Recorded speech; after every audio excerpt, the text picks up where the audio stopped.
دلچسپ ویڈیوز کے لیے چینل کو سبسکرائب کر لیں اور ساتھ ہی بیل آئیکن بٹن پر کلک کر لیں تاکہ ہر آنے والی ویڈیو آپ کو سب سے پہلے مل سکے۔ ایپیسوڈ 23 پیشکش میرے کارواں۔ ہماری ہدایات کے مطابق فیصل نے جے ڈی ملک سے فون پر بات کر کے اسے صفدر علی کے بنگلے سے نکلنے پر مجبور کر دیا تھا۔ فیصل ملک کے لیے ایک آقا کی حیثیت رکھتا تھا۔ اس کے حکم سے سرتابی کا وہ تصور بھی نہیں کر سکتا تھا۔ جے ڈی ملک نے ٹھیک 8:30 بجے اس پلیا کے نیچے سے گزرنا تھا۔ اسے تاکید کی گئی تھی کہ وہ اکیلا آئے۔ اس نے گاڑی کا نمبر بتا دیا تھا اور وعدہ کیا تھا کہ وہ فیصل کی ہدایات کو یاد رکھے گا۔ پروگرام کے مطابق جے ڈی ملک کو یہی بتایا گیا تھا کہ فیصل ای مارکیٹ کے نزدیک نان بائی کی دکان کے قریب کسی خفیہ گوشے میں چھپا کھڑا ہوگا اور جیسے ہی وہ جے ڈی ملک کی گاڑی کو دیکھے گا سامنے آ جائے گا۔ پھر جے ڈی ملک اسے گاڑی میں بٹھا کر اپنے ساتھ لے جائے گا۔ ہمارا شکار نیلے رنگ کی ٹوٹیا اسٹارلٹ میں آ رہا تھا۔ ای مارکیٹ تک پہنچنے تک کا سیدھا راستہ چائنیز ہالٹ والے ریلوے پھاٹک کی طرف سے تھا، لیکن شہزاد کی تاکید کے مطابق فیصل نے پلیا کے نیچے سے گزر کر آنے کی شرط لگا دی تھی۔ جے ڈی ملک کو پلیا کے نیچے سے گزر کر بائیں جانب مڑنا تھا، جہاں چند گز کے فاصلے پر مذکورہ نان بائی کی دکان تھی۔ اس مشن میں شہزاد نے اپنے ایک بااعتماد دوست کو بھی شامل کیا تھا، لیکن پلیا والے کارروائی کی حد تک محمود نامی وہ شخص ہرگز نہیں جانتا تھا کہ جے ڈی ملک کون ہے اور ہم اسے کہاں سے کس مقصد کے لیے لے جانا چاہتے ہیں۔ شہزاد نے اسے اتنا ہی بتایا تھا، ایک دشمن کو چھپانا ہے جو 8:30 بجے رات نیلی اسٹارلٹ میں پلیا کے نیچے سے گزرے گا۔ شہزاد اور محمود دونوں مسلح تھے اور پولیس کی وردی میں بھی۔ یہ وردیاں شہزاد نے ہی مہیا کی تھیں، محمود اپنے موٹر سائیکل کے لیے لے آیا تھا۔ ہماری پلاننگ کے مطابق شہزاد اور محمود کو پولیس والوں کے بھیس میں پلیا کے نزدیک موجود رہنا تھا۔ جیسے ہی نیلی اسٹارلٹ پلیا میں داخل ہونے کے لیے ڈھلوان اترتی، محمود اسے روکنے کی کوشش کرتا۔ لامحالہ جے ڈی ملک کو گاڑی روکنا پڑی۔ پولیس والوں سے خواہ مخواہ پھڈا کوئی بھی مول نہیں لیتا۔ محمود ملک کو گاڑی سے باہر نکلنے کو کہتا ہے، بہانہ چیکنگ وغیرہ کا کرتا ہے۔ ملک کے پاس انکار یا اعتراض کی کوئی گنجائش نہ تھی۔ وہ اس لمحاتی چیکنگ کے لیے گاڑی سے نیچے اتر آتا، بس وہی لمحہ ہماری کارروائی کا ہوتا۔ شہزاد تھوڑے ہی فاصلے پر موٹر سائیکل کے قریب کھڑا ہوتا۔ میں اس ڈھلوان کے آغاز پر لائٹ گرین ہونڈا سوئفٹ میں ریڈ الرٹ بیٹھا ہوتا۔ شہزاد جیسے ہی جے ڈی ملک کو گن پوائنٹ پر لاتا، میں سوئفٹ کو اس کے نزدیک لے آتا۔ اگلے ہی لمحے شہزاد جے ڈی ملک کو گاڑی کی عقب نشست پر پہنچا کر اپنے قابو میں کر چکا ہوتا۔ یہ ایک صاف ستھری اور بے داغ منصوبہ بندی تھی۔ مبینہ جائے واقعہ اکثر ویران رہتی، اس لیے ہمیں اپنے کارروائی میں کسی قسم کی دشواری نہ ہوتی۔ اس مختصر سے ایکشن کے بعد ہم جے ڈی ملک کو اپنے خفیہ ٹھکانے پر لے آتے اور محمود اپنی سوزوکی موٹر سائیکل پر کہیں نہ کہیں روانہ ہو جاتا، اور اب ہم اپنی پوزیشن پر بالکل تیار کھڑے تھے۔ میں نے گاڑی کو ایک ایسی جگہ روک رکھا تھا جہاں گاڑی کے اندر رہتے ہوئے میں عقب نما آئینے میں نیلی اسٹارلٹ کو اس سڑک پر مڑتے ہوئے دیکھ سکتا تھا۔ اس کے ساتھ ہی پولیس ناکے پر بھی میری نگاہ تھی۔ میری گاڑی اس زاویے سے پارک تھی کہ پہلی نظر میں ڈرائیونگ سیٹ پر بیٹھا نظر نہ آتا، وہاں نیم تاریکی کا راج تھا۔ پھر وہ گاڑی میری نظر میں آ گئی۔ اس وقت 8:25 ہوئے تھے، گویا جے ڈی ملک 5 منٹ پہلے آ گیا تھا۔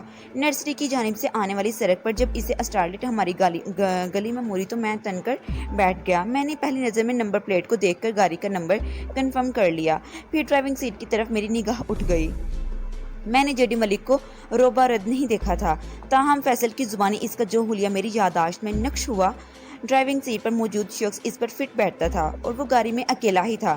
اس کا یہی مطلب تھا ملک نے فیصل کی ہدایت پر من و امن عمل کیا تھا۔ نیلی اسٹارلٹ میری پاس سے گزر کر پلیا کی سمت بڑھ گئی تو میں نے نہایت ہی چبک و دستی سے تصدیق کی اور شائستہ مزاج ہو کر ہونڈا سوئفٹ کا انجن بیدار کر دیا۔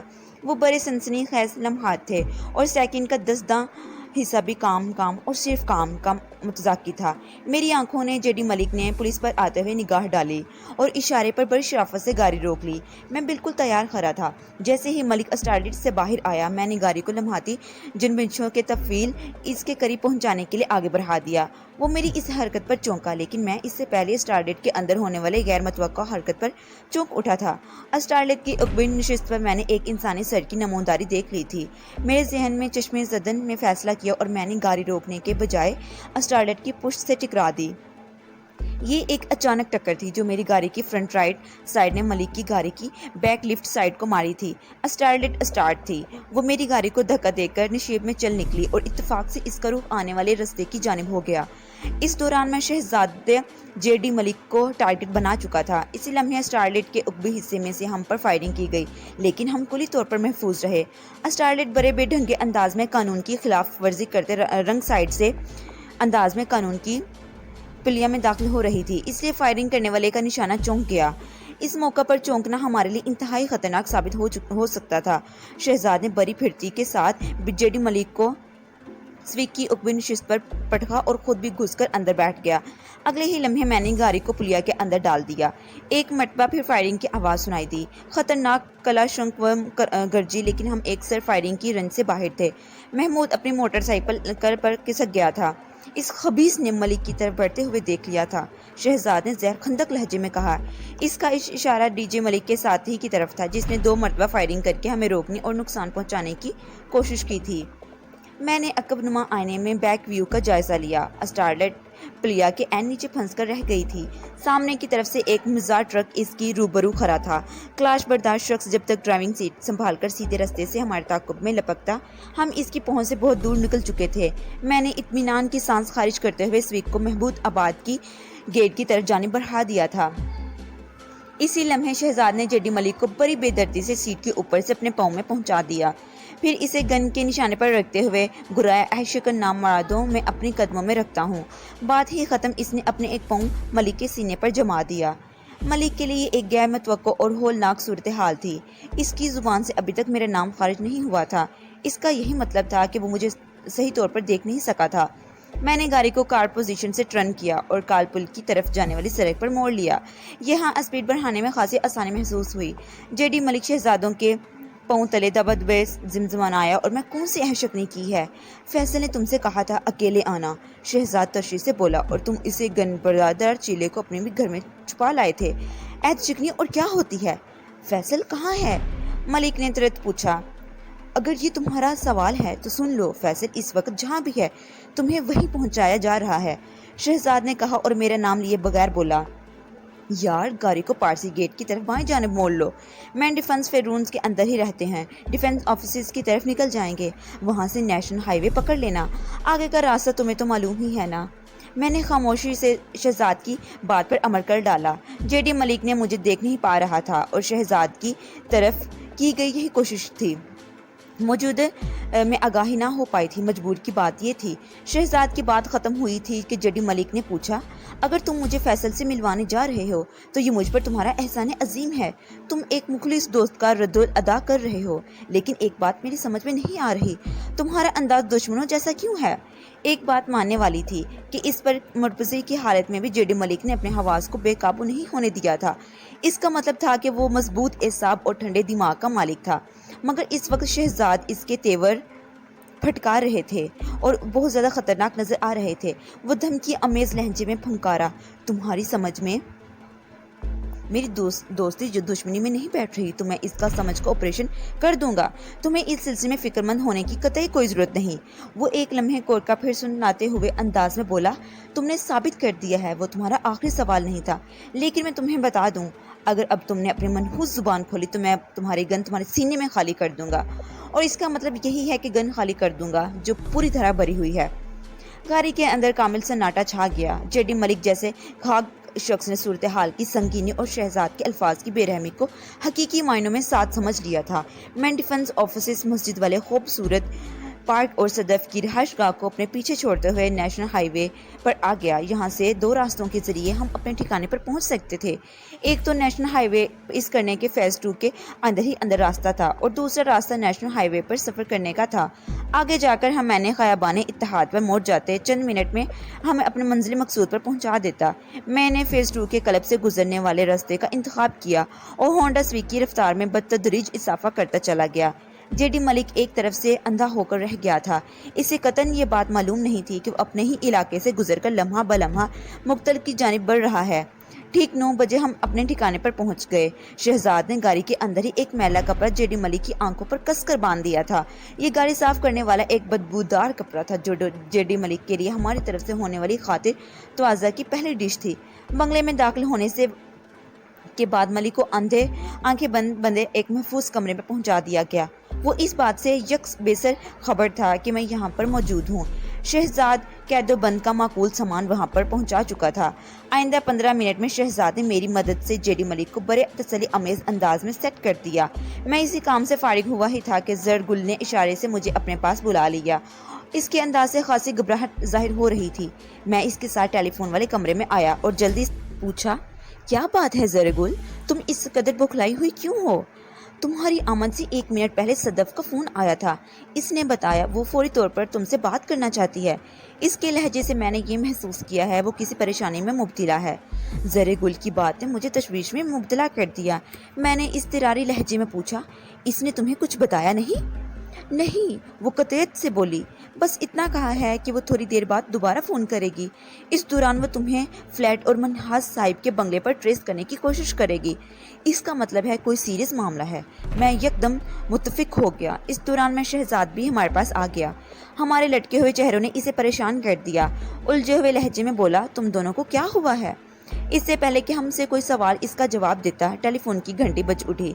میں نے لپک کر ریسیور اٹھا لیا۔ دوسری طرف صدف تھی۔ وہ ہجانی لہجے میں پوچھا، تم کہاں رہ گئے تھے وجدان؟ کیا ہو گیا صدف؟ میں نے الٹا اسی سے سوال کر ڈالا۔ وہ انکشاف انگیز لہجے میں بولی، میں نے ساحل کا سراغ لگا لیا ہے، تم فوراً میرے پاس چلے آؤ۔ صدف اتنی بڑی بات کہہ رہی تھی کہ میں اچھل پڑا۔ تم نے اسے کہاں دیکھا ہے؟ میں نے بے تابی سے پوچھا۔ فون پر لمبی چوڑی بات نہیں ہو سکتی، میں نے ایک پبلک کال آفس سے بات کر رہی ہوں۔ ٹھیک ہے، میں آ رہا ہوں، تم مجھے بالکل درست لوکیشن بتاؤ۔ میں عوامی مرکز کے سامنے سڑک کی دوسری طرف اپنی گاڑی میں ہوں، اس نے بتایا۔ میں نے اپنی گاڑی سروس روڈ کے کنارے کھڑی کر رکھی ہے، فون رکھنے کے بعد گاڑی میں جا بیٹھوں گی۔ میں نے پوچھا، تم لال قلعہ والی سائٹ کی بات کر رہی ہو نا؟ جی بالکل صحیح، میں اسی کی بات کر رہی ہوں۔ تم نے اس بات کا ذکر کسی اور سے تو نہیں کیا؟ قطعی نہیں، وہ دو ٹوک انداز میں بولی۔ تم میرا انتظار کرو، میں آدھے گھنٹے سے پہلے تمہارے پاس پہنچ رہا ہوں۔ میں نے ریسیور رکھا تو وہ دونوں استابیہ نظروں سے مجھے تکنے لگا۔ میں نے انہیں مختصراً صورتحال سے آگاہ کیا، پھر شہزاد سے کہا، مجھے فوری طور پر جانا ہوگا، تم دونوں ان دونوں پر گہری نظر رکھنا، میں جلدی ہی واپس آ جاؤں گا۔ شہزاد نے کچھ کہنے کے لیے منہ کھولنا چاہا، لیکن میں نے اسے سختی سے منع کر دیا اور کہا، جب تک میں واپس آتا ہوں تم ان دونوں پر گہری نظر رکھنا، پھر ہم دونوں مل کر ان میں رنگ بھریں گے۔ وہ معنی خیر انداز میں گردن ہلا کر رہ گیا۔ شہزاد اور زرگل کی خواہش تھی کہ میں گاڑی میں جاؤں، لیکن میں نے ہونڈا سویگ کو زیر تعمیر بنگلے پر ہی چھوڑا اور ایک نئی نویری ٹیکسی پکڑ کر صدف کی طرح روانہ ہو گیا۔ صدف نے اتنی بڑی خوشخبری سنائی تھی کہ میرا تن بدن ہوا میں اڑنے لگا تھا۔ میری ہدایت پر ٹیکسی ڈرائیور نے ٹیکسی کو ہوائی گھوڑا بنا دیا۔ تھوڑی دیر بعد میں نے صدف کو وہیں سنی میں بیٹھا اس سے استفسار کر رہا تھا۔ اس وقت رات کے 9:45 بج رہے تھے۔ صدف نے مجھے تفصیل بتائی، وہ ایک حیرت انگیز اتفاق ہی تھا۔ اس کے مطابق وہ اپنی ایک دوست سے مل کر واپس آ رہی تھی کہ کار ساز کے نزدیک اس نے ٹن گلاسز والی ایک سیاہ گاڑی کو گزرتے ہوئے دیکھا۔ وہ روڈ کی دوسری جانب تھا۔ ٹن گلاسز والی گاڑی کا گزرنا کوئی خاص بات نہیں تھی، لیکن اس سیاہ گاڑی کے پیچھے جانے والی صدف کی توجہ اپنی جانب مبذول کرا دی۔ اس نے مذکورہ میں شکیب عثمانی کی ایک جھلک دیکھ لی تھی۔ وہ ایک لمحے کو خاموش سے ہوئی تو میں نے پوچھا، کیا تمہیں یقین ہے وہ شکیب عثمانی ہی تھا؟ میری آواز خاصی تیز تھی۔ 101% یقین ہے، میں نے گزشتہ رات اسے نقلی پولیس موبائل میں بیٹھے دیکھا تھا۔ صدف نے پورے وثوق سے کہا، تم مجھے ساحل کے بارے میں بتانے والی تھی۔ مجھے پتا ہے اس کے بارے میں مجھ سے صبر نہیں ہو رہا تھا، وہ بولی۔ میں نے سیاہ ٹرین کلاسز والے گاڑی کے اندر تو نہیں دیکھ سکتی تھی، تاہم میں نے پچھاڑ کے تعاقب شروع کر دیا۔ تھوڑی ہی دیر کے بعد وہ دونوں گاڑیاں آگے پیچھے چلتے ہوئے محمد علی سوسائٹی میں داخل ہو گئیں۔ اس بات کی تصدیق ہو گئی کہ وہ دونوں ایک ہی قافلے کا حصہ ہیں، لیکن اندھے شیشوں والی گاڑی کو دیکھ کر میرے ذہن میں فوراً ساحل کا تصور بھر آیا اور کوئی پراسرار آواز میرے اندر کہنے لگی، اس گاڑی کا ساحل تو کہیں لے کے جا رہا ہے۔ میں نے بڑی محتاط روحی سے دونوں گاڑیوں کا تعاقب جاری رکھا اور ان کی منزل دیکھ لی۔ صدف دھماکہ خیز انکشاف کر رہی تھی۔ مجھے بھی ایسا ہی محسوس ہونے لگا جیسے ٹن گلاسز والی سیاہ گاڑی میں میری ساحل کو کہیں شفٹ کیا گیا ہے۔ میں نے بڑی اضطرابی لہجے میں صدف سے دریافت کیا، مجھے اس منزل کا راستہ دکھاؤ جہاں ساحل کو پہنچایا گیا ہے۔ تمہیں وہ جگہ یاد تو ہے نا؟ بہت اچھی طرح یاد ہے، وہ ٹھہرے ہوئے لہجے میں بولی۔ میں نے اس ایک منزلہ سفید بنگلے کو اپنے ذہن میں محفوظ کر لیا ہے جہاں وہ دونوں گاڑیاں پہنچی تھیں۔ بنگلے کے مین گیٹ کے ساتھ نصب نیم پلیٹ میں نے ایس گوری کے الفاظ میں درج دیکھے ہیں۔ ایس گوری سے شعیب گوری بھی ہو سکتا ہے۔ میرے الفاظ بڑی تفتش تھے۔ میں بھی اسی حوالے سے ساحل کے بارے میں پریقین ہوں۔ صدف نے کہا، مجھے فوراً اس سفید بنگلے پر پہنچا دو، میں نے اضطراری انداز میں کہا۔ چند منٹ کے بعد ہم محمد علی سوسائٹی میں واقع اس بنگلے کے سامنے سے گزر رہے تھے۔ گلی کے اختتام پر میں نے صدف کو گاڑی روکنے کا اشارہ کیا۔ اس نے میرے اشارے پر تعمیل کر دی۔ میں نے کہا، گاڑی کو اسی جگہ چھوڑو، ہم ابھی اور اسی وقت سفید بنگلے میں داخل ہو رہے ہیں، کیا تم ذہنی طور پر تیار ہو؟ اچانک ہی میں نے صدف کو ساتھ رکھنے کا فیصلہ کر لیا تھا۔ وہ بڑی دلیری سے بولی، میں ذہنی اور جسمانی طور پر پوری طرح تیار ہوں۔ 1 منٹ میں ہم نے لاہے عمل تیار کیا۔ مجھے سامنے سے اور صدف کو عقبی سمت سے بنگلے میں داخل ہونا تھا۔ پھر جو بھی ہم نے سوچا اور حالات پیش آتے ان سے نبٹ لیا جاتا۔ ہم دونوں گاڑی سے باہر آئے، نگاہوں ہی نگاہوں میں ایک دوسرے کی مدد کا وعدہ کیا اور اپنی اپنی راہ پر ہو لیے۔ مجھے بنگلے کے اندر داخل ہونے کے لیے کوئی خاص کوشش نہیں کرنی پڑی۔ گیٹ پوری طرح بند تھا اور چوکیدار گیٹ پر موجود نہیں تھا۔ میں نے نہایت ہی ہوشیاری سے دیوار پھاندی اور بنگلے کے اندر پہنچ گیا۔ سامنے ایک وسیع و عریض ڈرائیور نظر آیا، اس کے ساتھ ہی برآمدہ تھا۔ برآمدے کے سامنے حصے میں ایک بڑا منکش چوبی دروازہ موجود تھا، جہاں سے عمارت کے اندرونی حصوں تک رسائی حاصل کی جا سکتی تھی۔ مذکورہ دروازہ بند تھا۔ میں نے اپنے گرد پیش پر ایک چوکنا نگاہ ڈالی اور مطمئن ہونے کے بعد دبدبے قدموں سے منکش دروازے کی طرف بڑھ گیا۔ میں نے ابھی برآمدے کا نصف حصہ ہی عبور کیا تھا کہ میرے سامنے قدم بقدم رک گئے۔ اس وقت عقب سے کسی نے للکارا، خبردار! ایک قدم بھی اٹھایا تو جان جاؤ گے۔ اس وقت تم ایک خطرناک گن کے نشانے پر ہو، یہ جدید طرز کی ہلاکت خیز کے ہیں۔ میں ایک طویل سانس خارج کرتے ہوئے ہینڈز اپ ہو گیا۔ حالات کی ستم ظریفی نے اس کے سوا اور کوئی چارہ بھی نہیں چھوڑا تھا۔ میرے عقب میں موجود گن بردار ذرا قریب آ گیا، پھر اس نے مجھے رائفل کے نشانے پر رکھتے ہوئے جامہ تلاشی لی۔ اس کا انداز بڑا سرسری اور تھپ تھپانے والا تھا۔ میں سمجھ گیا اسے کسی مہلک ہتھیار کی تلاش تھی۔ میرے لباس میں ایسی کوئی شے موجود نہیں تھی۔ چنانچہ اپنی تسلی کرنے کے بعد اس نے مجھے دوبارہ حکم دیا، گھوم جاؤ۔ میں کسی مداری کا بچہ جمہورہ نہیں تھا جو اس کے ایسے بے ہودہ احکام کی تعمیل کرتا۔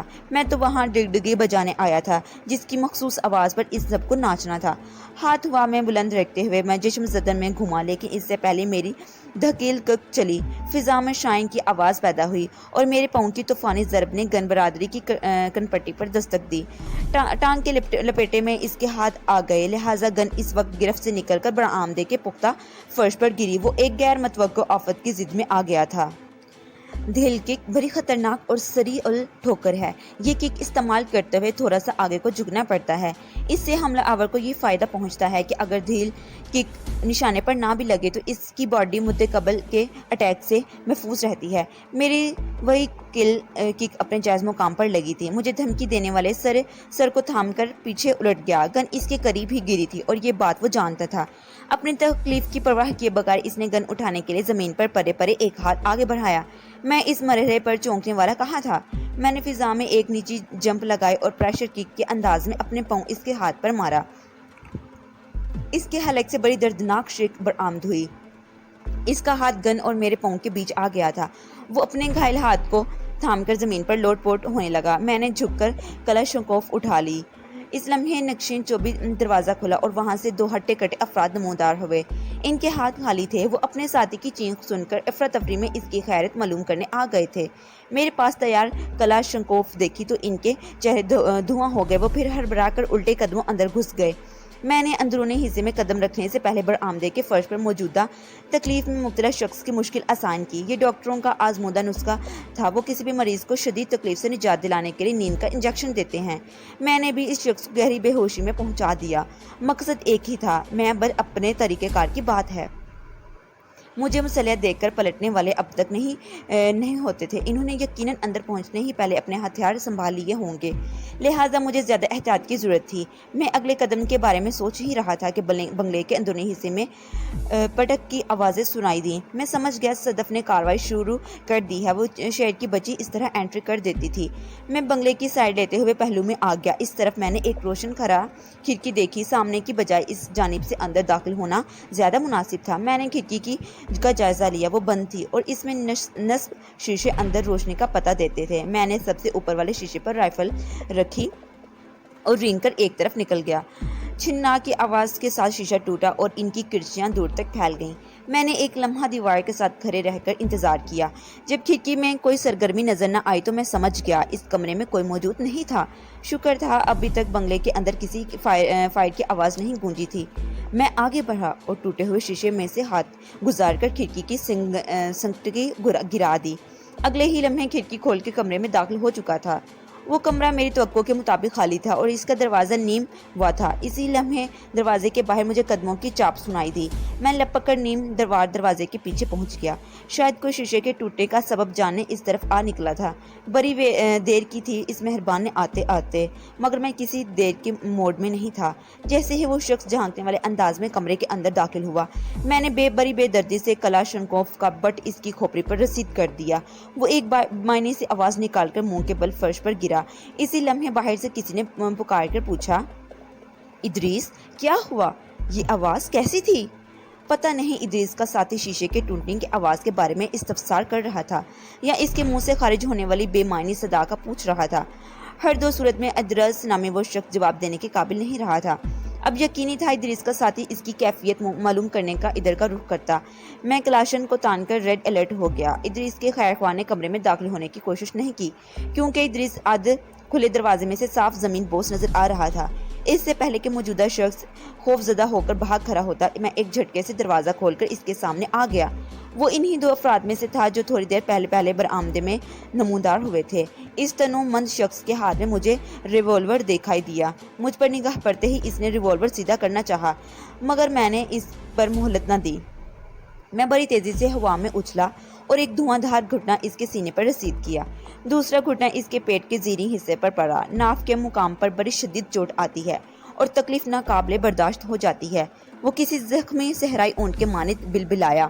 میں نے اسی پر بس نہ کیا اور اس کے چہرے کے مختلف حصوں کو نشانہ بناتے ہوئے متعدد خوفناک جڑ دیے۔ اس کا چہرہ لہولہان ہو گیا۔ ان ناگفتہ لمحات میں اسے ریوالور چلانے کا خیال کہاں سے آتا؟ اس کے لیے تو سانس لینا بھی دوبھر ہو رہا تھا۔ میں نے اس کی ٹھوڑی اور خاطرداری کی، اسے فرش پر لمبا لٹا دیا۔ ریوالور کو اٹھا کر میں نے پتلون کی جیب میں رکھا اور ایک طویل راہداری میں دوڑ گیا۔ اس راہداری کا اختتام ایک کشادہ کمرے پر ہوا۔ وہاں میں نے صدف کو دو افراد کے ساتھ دھواں دار انداز میں نبض آزما دیکھا۔ ایک لمحے میں مجھے اندازہ ہو گیا اسے میری مدد کی قطعی کوئی ضرورت نہیں تھی۔ میں مطمئن ہو کر اس کا فائٹنگ اسٹائل دیکھنے لگا۔ یہ اطمینان بڑا عارضی ثابت ہوا اور میں منہ کے بل فرش پر آ رہا۔ کسی نے بڑے خوفناک انداز میں مجھے عقب سے دھکا دیا تھا۔ وہ جو کوئی بھی تھا بے دبدبے قدموں میرے قریب پہنچ آیا تھا اور میری غفلت سے فائدہ اٹھا کر اس نے مجھے زمین پر بوس کر دیا تھا۔ میں نے اٹھنے میں ایک لمحے کی تاخیر نہ کی لیکن اس کے دوران وہ ایک گینڈا مجھے اپنی پسٹل کے نشانے پر رکھ چکا تھا۔ میں نے پلک جھپکتے اسے پہچان لیا۔ وہ منکش دروازے سے پلٹنے والا دوسرا شخص تھا۔ میں نے کلاشنکوف سیدھی کرنا چاہے تو وہ گرایا، نو، گن کو پھینک دو ورنہ بلا سوچے سمجھے کھوپڑی میں سوراخ کر دوں گا۔ میں نے اس کی ہدایت پر عمل کرتے ہوئے کلاشنکوف کو اور پھینک دیا تھا۔ گن صدف والے کمرے کے دروازے کے پاس جا گری تھی۔ اسی وقت پستول برادر شخص نے مجھے وارننگ دی، کوئی چالاکی دکھانے کی کوشش نہ کرنا، اپنے ہاتھ ہوا میں اٹھا دو۔ میں نے ایک مرتبہ پھر اس کی ہدایت پر پورا عمل کرنا چاہا۔ ہم ایک دوسرے کے روب دبدبے کھڑے تھے۔ ہمارے درمیان بمشکل 5 فٹ کا فاصلہ رہا ہوگا۔ میرا رخ صدف کی طرف تھا جبکہ پستول برادر شخص کی اس جانب پشت تھی۔ وہ بڑے چوکنا نگاہ سے مجھے دیکھ رہا تھا۔ اچانک صدف نے چینکتے ہوئے اپنے مد مقابل کو فرنٹ فلائنگ کک مار دی۔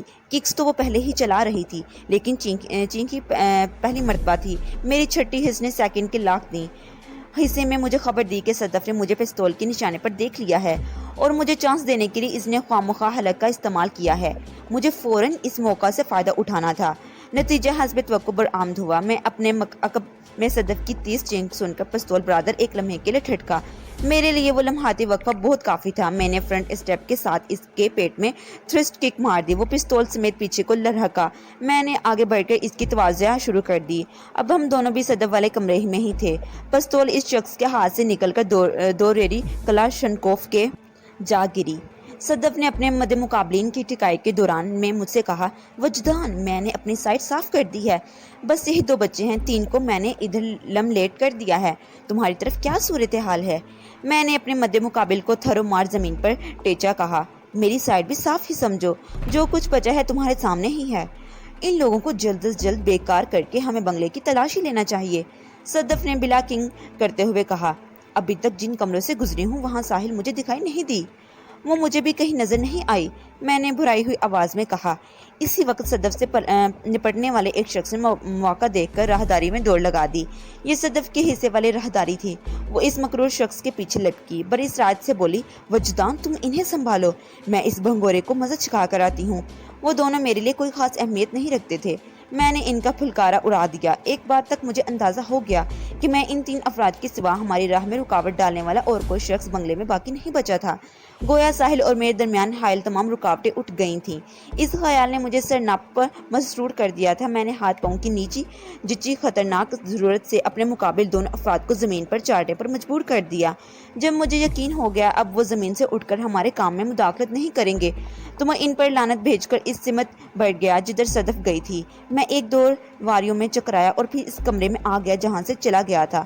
وہ بنگلہ عجیب و غریب طرز تعمیر کا تھا۔ ایک لمحے کے لیے مجھے احساس ہوا جیسے میں بھول بھلائیوں میں آ نکلا ہوں۔ عام طور پر رہائش گاہیں اس انداز میں تعمیر نہیں کی جاتی۔ اگر ساحل کو اس کمرے میں رکھا گیا ہے تو اس کی اہمیت بھی تھی۔ ایک محتاط اندازے کے مطابق صرف وہی شخص باقی بچا تھا جس کے تعاقب میں صدف گئی تھی۔